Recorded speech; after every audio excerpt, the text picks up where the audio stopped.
और आपको बता दें, इस वक्त इजरायली हमले की एक और तस्वीर सामने आ रही है, जिसमें गाजा पट्टी में इजरायली एयरफोर्स के एयर स्ट्राइक साफ साफ देखी जा सकती है। गाजा पट्टी में इजरायल के हमले का एक और वीडियो सामने आया है। ये वीडियो हम आपको दिखा रहे हैं क्योंकि लगातार जो इजरायल की तरफ से हमले हैं वो भी काफी ज्यादा तेज कर दिए गए हैं और अब गाजा पट्टी पर भी लगातार हमला जारी है।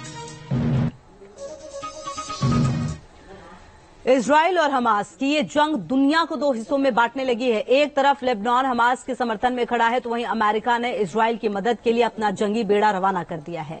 इससे लगने लगा है कि कहीं दुनिया तीसरे विश्व युद्ध के मुहाने पर तो नहीं खड़ी हो गई है। ये आपको बता दें, इजरायल के समर्थन में अमेरिका ने जो जंगी जहाज है वो रवाना किया है। 50 लड़ाकू विमानों को लेकर अमेरिकी जो जंगी जहाज है वो रवाना हो गए हैं और इजरायल के समर्थन में अमेरिका ने ये जंगी बेड़ा उतार दिया है।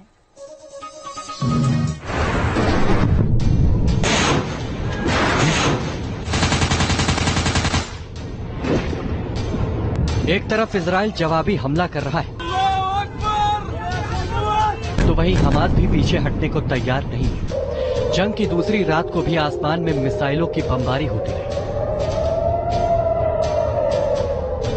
इजराइल के हमलों के जवाब में हमास भी लगातार रॉकेट दाग रहा है। हालांकि इजरायली आयरन डोम सिस्टम दुश्मन की मिसाइलों को हवा में ही डिस्ट्रॉय कर दे रहा है। एक तो नहीं, सैकड़ों मिसाइल गाजा पट्टी से इजराइल की ओर दागी और ज्यादातर को इजराइल ने हवा में ही मार दिया।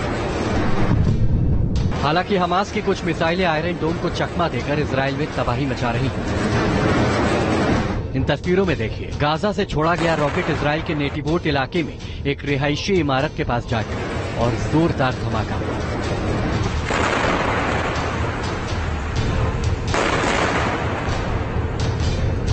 वक्त जैसे जैसे बीत रहा है, दुनिया दो धड़ों में बढ़ती जा रही है। रूस यूक्रेन युद्ध के बीच एक नया वॉर फ्रंट बनता जा रहा है। इस लड़ाई में लेबनान ने हमास का खुला समर्थन कर दिया है, जिसके बाद इजराइल ने लेबनान बॉर्डर पर भी अपने टैंकों की तैनाती कर दी है।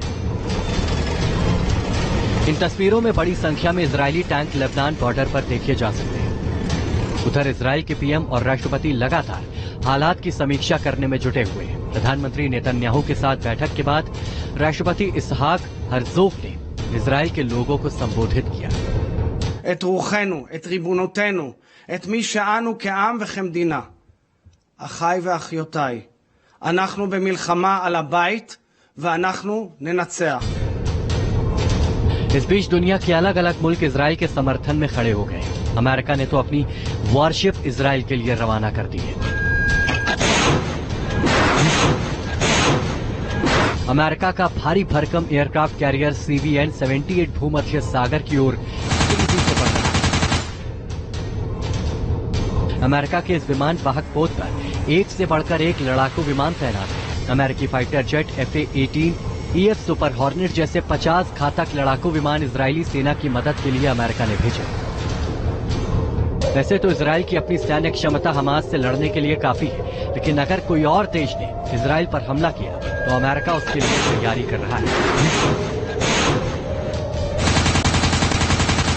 उधर ब्रिटेन और यूक्रेन ने इजराइल को खुले समर्थन का ऐलान कर दिया है। ब्रिटेन के पीएम ऋषि सुनक ने अपने सरकारी आवास पर इजराइल का झंडा लगाकर समर्थन जताया है।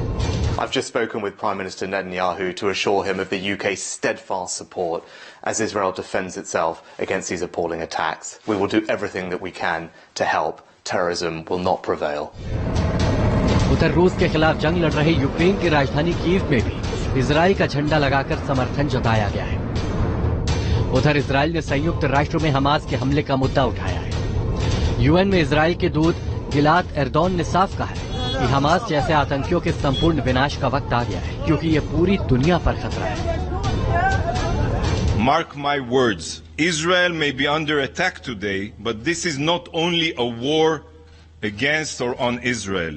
This is a war on the free world. Hamas और इजराइल लड़ाई पर इस वक्त पूरी दुनिया की नजरें टिकी हैं। अगर ये लड़ाई और लंबी चले तो दुनिया एक और जंग की आग में जल उठ सकती है। Team news nation. और इसी रिपोर्ट के साथ छोटे से ब्रेक के लिए रुक रहे हैं।